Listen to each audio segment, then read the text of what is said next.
Exam listening. Section 1. You will hear a conversation between a student and an accommodation officer. You will see that there is an example which has been done for you. On this occasion only, the conversation relating to this will be played first.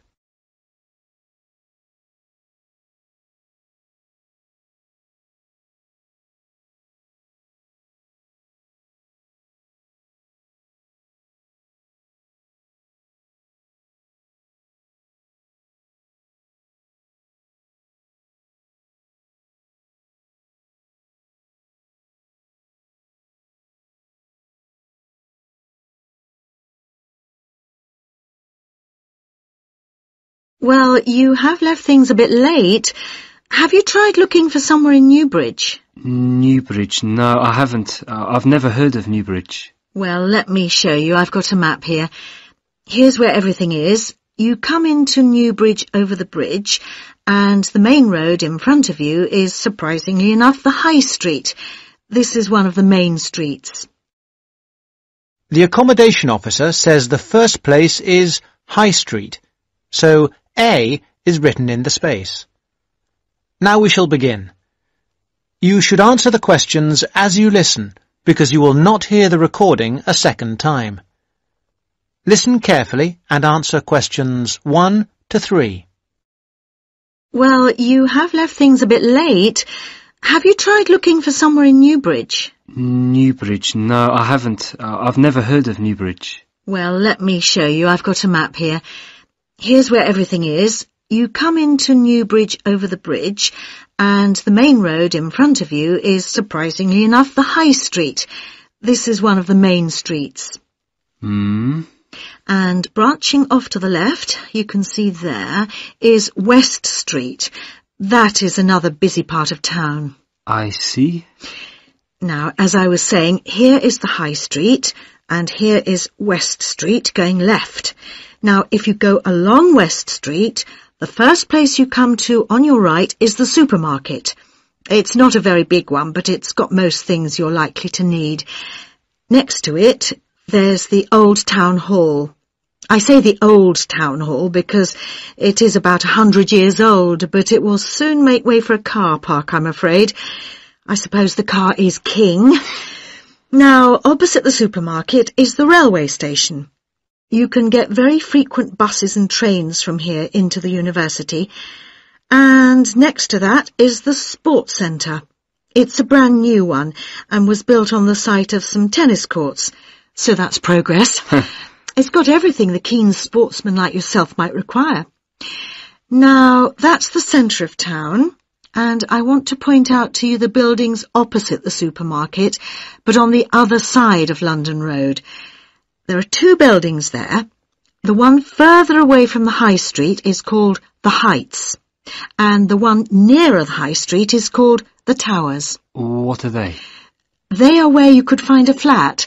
One of them, the Heights, has a number of flats for rent at the moment. Oh, good. Exam listening. Now answer questions 4 to 10.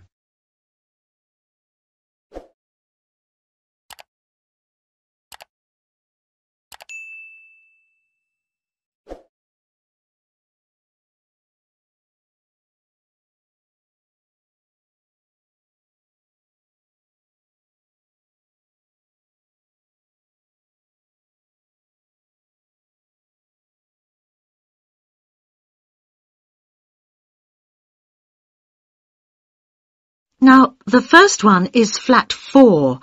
That's a nice flat with a balcony, and you need to apply to the Newbridge Accommodation Agency to ask about that one. You'll find their number in the phone book. Number 6 is another nice one which has been empty for a while, and you can ring the owner directly, I think. Yes, I've got her number written here. There it is. Right, thank you. Good. Now, number 8 is a re-advertisement. What do you mean? Well, it did have a tenant, but now it is for rent again, so I'd like to ask about that one. Leave it with me and I'll look into it for you. Then we can talk about it when I've got more information. Okay. Are there others in this block? Yes, there's number 10. Now, this one's a bit strange. It's advertised with an agency as well as privately in the local paper. Normally, if it's advertised through an agency, you shouldn't really go behind the agency and go directly to the owner. But on this occasion, I suggest you just answer the advert here in the newspaper, which the owner has obviously put in. Okay. Finally, there is number 14. This is with the New Start agency. This is an agency started by the girl who was my assistant here, and she left to make money for herself, so she's not my favourite person. But I'm afraid I would have to advise you to go through the agency anyway. Again, their number is in the phone book. All right, is that something for you to be starting with? That's great. But what kind of place is Newbridge? It's a nice place. It was developed about 100 years ago, really for people who worked in the factories around there. They were clothing factories and everyone worked in them, men, women, boys and girls. Then, when the factories closed down, things got very difficult for the town. There was a huge amount of unemployment until a few years ago when, in the telecoms boom, a company making mobile phones started up. I think your phone was made in Newbridge. And now this company employs most of the people in the town. There are new housing estates on the edge of the town, but they're mostly occupied by young families, and there isn't much student accommodation there. Most flats and so on are in the centre. That sounds good. Well, let me know how you get on. Yes, of course. Thank you. Bye. Bye.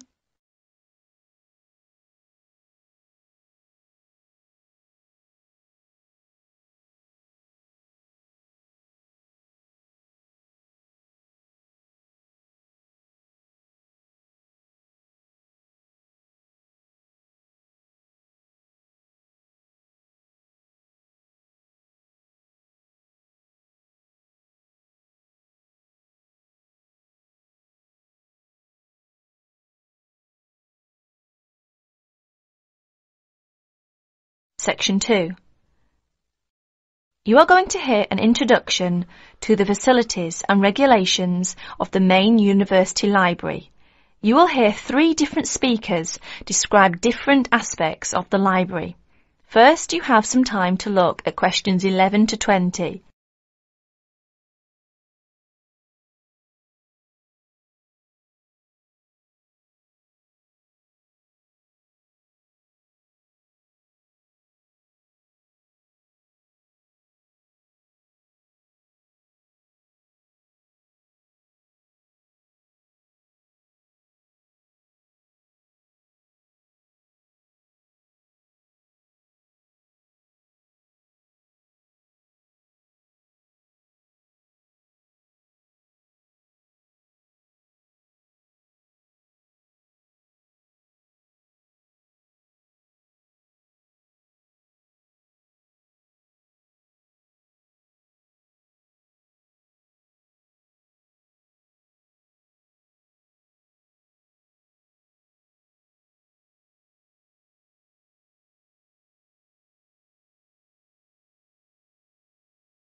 Now, listen to the conversation carefully and answer questions 11 to 20.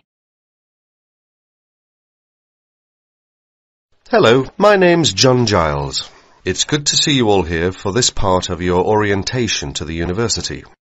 Libraries can be complicated and frightening places for new students, and my job's to make you feel welcome, show you how you can find your way around, and introduce you to people who can give you further information and advice about using the library. I'll give you a general introduction to the printed materials. Then Susie, who you will meet in a few minutes, will talk about our multimedia services. And finally, Jonathan Freeland, our head librarian, will outline the rules and regulations you must observe as library users. First, though, on behalf of my colleagues and myself, I want you to know that we are all at your service. Unlike many libraries, we insist that all our librarians have an additional qualification in at least one of the subjects taught in the university. You will find librarians who are specialists in science, social sciences and humanities. Most of our staff are also currently doing research and thus up to date with the periodical and internet literature as well as the books. The second advantage we enjoy here is that all our books and periodicals are available from this building. Some of them have to be ordered from our underground stores, known as the stacks, but you don't have to visit more than one building to find the materials you need. This is because we are purpose-built. Now, how do you find your way around? As you no doubt saw in the entrance hall, there is a plan of the library showing you where the books and periodicals can be found for any particular subject. We keep the books and periodicals for each subject on the same floor, so for instance, environmental sciences are colour-coded green and are housed on the ground floor towards the front. Geography is colour-coded brown and can be found on the ground floor towards the back of the building. Each room is organised on the same plan. Reference books, which cannot be taken out of the library, are found at the far end of each room, near the librarian's desk, or station as we call it. Next to them, on the right, are periodicals for the last 2 years. The rest of the shelves contain general books on the subject. These can be borrowed. Lastly, the domestic arrangements. Seating in the library is of 2 kinds. Rectangular tables for up to 6 people and individual study booths known as carols. No, not Christmas carols. At every seat there is a PowerPoint for a laptop computer. There is also a panel which lights up to tell you when a book you have ordered is ready for collection from the librarian's desk. After all that hard work, you'll be ready for something to eat. And there are slot machines on every floor where you can buy food and drink. In the basement is a cafeteria where you can order fast food such as pizza, hamburgers, and also fish and chips, salad and fruit. You mustn't bring food and drink into the reading rooms though. Here's Susie Wallace to tell you about the high-tech facilities of the library. Thanks, John. Don't worry, this isn't going to require a degree in systems engineering to get the hang of. Anyway, with computers and audio systems, the best way to learn is by doing. But here's a few tips to get you started. If there's anything else you want to know, each piece of equipment has a manual explaining how to use it, and either I or Elaine, my very capable assistant, will be on hand to get you sorted out. First off, I'd like you all to follow me over to the Multimedia Centre. You have to come through this room to get to it in any case. Then gather round and I'll talk about each piece of equipment as we get to it.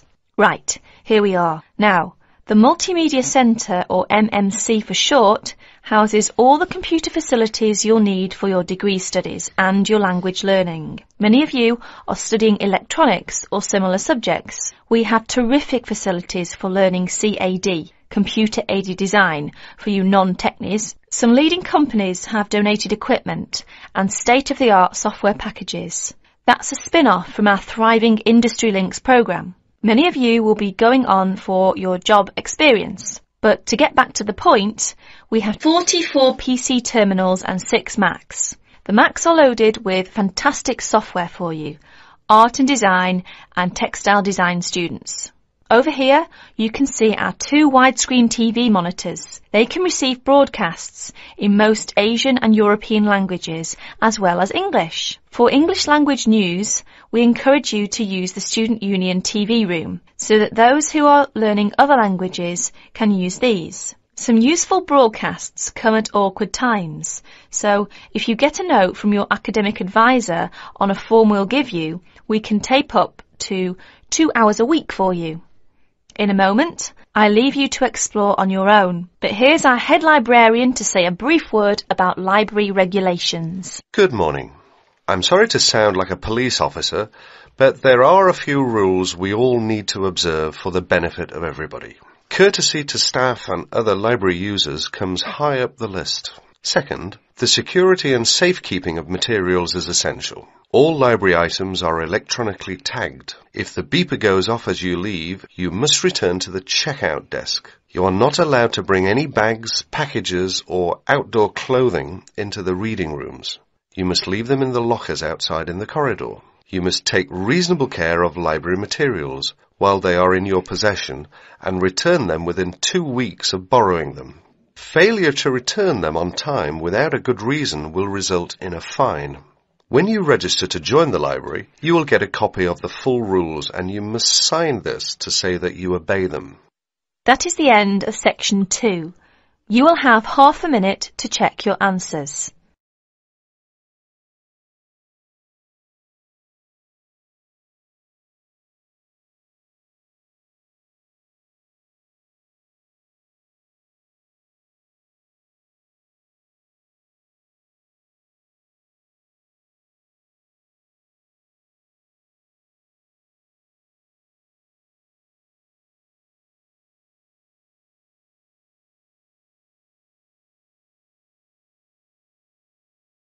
Now turn to Section 3.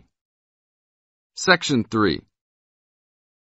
In this section, you are going to hear a conversation on animal protection.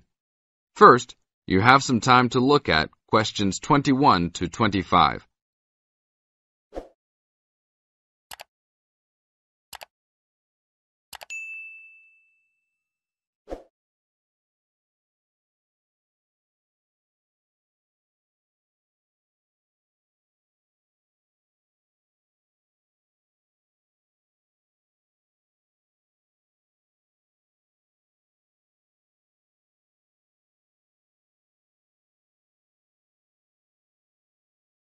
Now listen to the tape and answer the questions.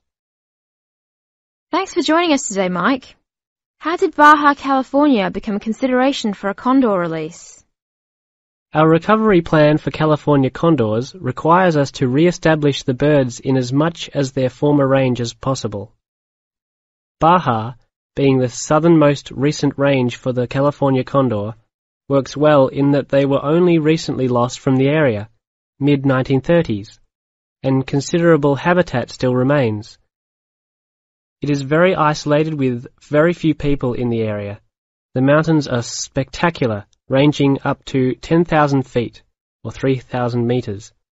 Our selected release site is at nearly 8,000 feet, 2,400 meters. Mike, how many birds do you envision flying free in this area, Baja, in the future? We will be releasing 4 to 8 birds on a yearly basis and will reconsider the situation when we have 20 birds in the area. What age do the birds have to be before moving them? That's a good question. Typically, we move them at 8 months to 18 months old. Birds are ready to fledge, or leave, from the nest at 6 to 7 months of age. In our current release group in Baja, we have birds as old as 30 months. It will be interesting to see how they behave. I expect that they will want to range more than younger birds and make it challenging for us to keep up. Is there a maximum number of birds a certain area can support? Yes, it's called the carrying capacity for any area, for any species. In our case, our strategy to find that number is to saturate the environment to a level where we determine that the birds are showing difficulty either in finding food, behaviorally, or in survivorship. That level is greatly determined by the availability of food in the area and nesting possibilities.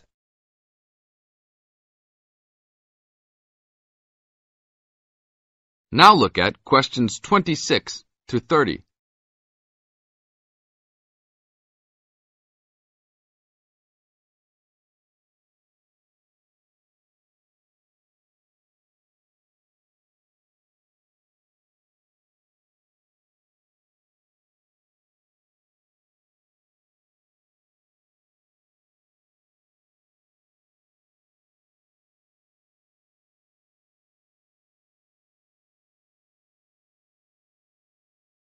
As the talk continues, answer questions 26 to 30. What do you hope to accomplish with this release in the long run? I expect that well within 10 years the condors will be flying north and joining birds already released in Southern California. Hopefully we will reach at least 150 birds in each of these populations within about 15 years. What would you say is the biggest contribution to the California Condor program's success? That would have to be the fact that we were able to breed the birds in captivity from the 27 birds we started with in 1987 to the 205 birds we have today. This is thanks to cooperation between the San Diego Wild Animal Park, the Los Angeles Zoo, and the World Center for Birds of Prey in Boise, Idaho. Are there any problems keeping track of and protecting your released animals outside of the US? Nope. We are using radio transmitters and will be using the new satellite and GPS transmitters as well. Which system is better? Using satellites. The advantages over radio telemetry are numerous. It makes it possible to keep up with the bird's flight without being led miles in a matter of minutes. It took the young condor only a week to migrate across the state, and with just radio telemetry, poor weather can keep a plane grounded, and not all roads are accessible to track them on ground. New technology will allow one to be able to track birds that are not accessible by plane. Also, it is a new way to gauge the effectiveness of reintroduction. How so? If a condor transmitter works properly, researchers will get a location every 10 days for about 2 years. Do you see an end in sight for the need to breed condors in captivity? Yes, that would be great. But it will take a while for us to establish the two wild populations and make sure that they are sustainable. Part of our recovery is to maintain a captive flock of 150 birds in various zoos around the country as a safety net for the future. This is the end of Section 3. You now have half a minute to check your answers.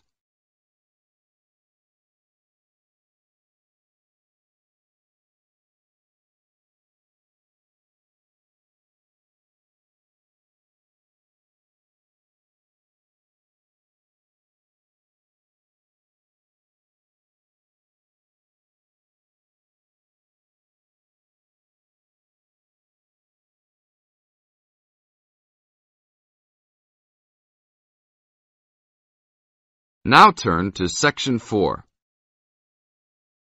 Section 4. You're going to hear a lecture about dorm rooms. First, you have some time to look at questions 31 to 40.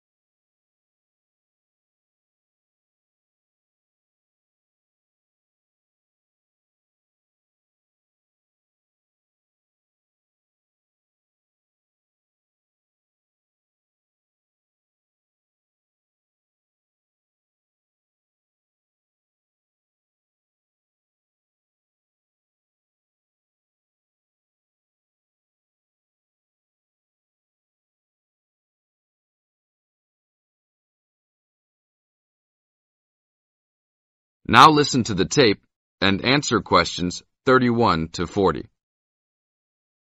Welcome to your new home for the upcoming year. These dorm rooms are among the best in the nation and are the newest ones at this school. So I hope you will all learn to appreciate them and take good care of all the facilities here. I am Gina, and I will be residential advisor in this building for the year. Today I am going to tell you about some of the programs and facilities that are available to you. I will also be telling you the rules that everyone is expected to abide by. I will be asking you to give me your full attention for the next few minutes. I will first tell you about the facilities that are available to you. The dining facility is located on the first floor of the building. It is open 7 days a week from 7 a.m. to midnight. All the food offered to students is freshly made every day, and my own opinion is that the food is actually quite good. Feel free to come and grab a banana for breakfast or sit down with a group of friends for dinner. Although your meals are served buffet style, please do not waste food. All students are expected to clean their own tables after meals. In the basement of this building, there is a gym and recreational hall. The gym has workout equipment such as treadmills and weight sets. In the recreational hall, there are ping pong tables and a pool table for student use. You must sign in when using this equipment, and you will be held responsible for any damages or losses. The gym and recreational hall are open daily from 10 a.m. to 10 p.m. There is a kitchen located on the second floor of this building. Your dorm key will open this door. Inside there is a refrigerator, a microwave, an oven, and a stove. This room is open 24 hours a day, 7 days a week. If you decide to cook a meal, please be considerate to all the students and clean up after yourself. You can use some food in here, but please do not make a mess. Some students do end up having their food eaten from the fridge, so be careful. Don't leave anything that looks like it tastes really good. Do not leave pots and pans lying around in the kitchen. Please store these in your room. There are many programs being sponsored by our building this year. One of the most popular is our Saturday morning outings. In the past years, these trips have included going fishing, hiking, cycling, ice skating, and even going to the beach.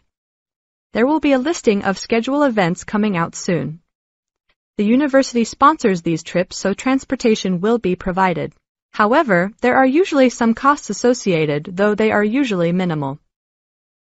Our building also has a volleyball team. All students who live in this building are welcome to join. Last year we won first place in the dorm league. Please sign up at the front desk if you are interested as soon as possible, as there are only 20 spaces available based on a first-come, first-served rule. The last things I want to talk about are the rules of our building. I know rules can be boring, but they are necessary to ensure the welfare of everyone living here. First, noise levels must be kept to a minimum after 11 p.m. Many students have early classes, so for those of you that have the luxury of sleeping until 10, please don't stay up late making lots of noise. Secondly, all visitors must sign in at the front door. Even if you have friends that are regular visitors, they must still always sign in. This rule is to prevent theft and robbery from occurring. Thirdly, alcohol and drugs are not permitted in this dorm in any place or at any time. Lastly, just be safe and have a great time. University is the greatest time of your life, so make the most of it. Thank you all for your attention. This is the end of Section 4. You now have 30 seconds to check your answer.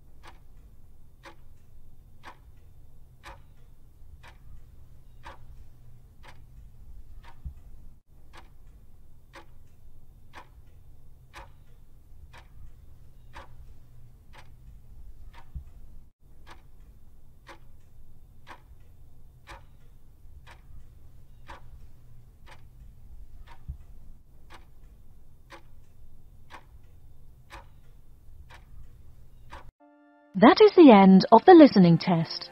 In the IELTS test, you will now have 10 minutes to transfer your answers to an answer sheet.